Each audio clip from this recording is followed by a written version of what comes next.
আসসালামু আলাইকুম। দেখেন এরকম সুন্দর কথা কে বলতে পারে, কোন দলের নেতা কর্মীরা বলতে পারে? দেখছেন কত সুন্দর কথা। ক্ষমতা পাওয়ার পরে, দায়িত্ব পাওয়ার পরে এরকমভাবে সুন্দরভাবে কোন দলের কারা বলতে পারে এত সুন্দরভাবে কথা? দেখেন পুরো ভিডিওটা। প্রিয় উপস্থিতি, ডাকসু নির্বাচনের মাধ্যমে ঢাকা বিশ্ববিদ্যালয়ের শিক্ষার্থীরা আমাদের উপর নেতৃত্বের আমানত রেখেছে। আমরা দৃঢ়কণ্ঠে বলতে চাই, ডাকসু নির্বাচনে ঢাকা বিশ্ববিদ্যালয়ের শিক্ষার্থীরা সাদিক কায়েম, এস এম ফরহাদ, মহিউদ্দিন খান সহ ঐক্যবদ্ধ শিক্ষার্থী জোটের আমাদের প্যানেলের উপর যে আমানত রেখেছে, আমরা সেই আমানতের যথাযথ হক আদায় করবো ইনশাআল্লাহ।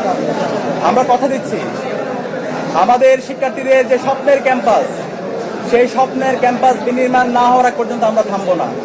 আমরা আমাদের লড়াই চালিয়ে যাবো ইনশাআল্লাহ। আমি ডাকসুর ভিপি হিসাবে আপনাদেরকে আমি পরিচয় দিতে চাই না। ঢাকা বিশ্ববিদ্যালয়ের শিক্ষার্থীদের কাছে আমি ডাকসুর ভিপি হিসাবে পরিচয় দিতে চাই না। আমি একজন, আমার বোনের একজন ভাই হিসাবে আমাকে পরিচয় দিতে চাই।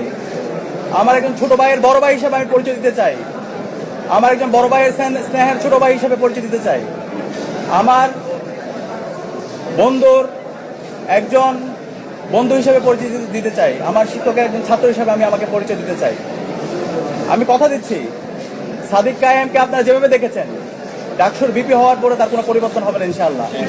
শিক্ষার্থীদের যে কোনো সমস্যা, ব্যক্তিগত সমস্যা, পারিবারিক সমস্যা, ক্যাম্পাসের বাইরে যে কোনো সমস্যায় তার পরিবার যেভাবে পাশে থাকে, আমরা ইনশাআল্লাহ কথা দিচ্ছি ঢাকা বিশ্ববিদ্যালয়ের প্রতি শিক্ষার্থীর পাশে আমরা আমাদের সবটুকু দিয়ে পাশে থাকবো ইনশাআল্লাহ।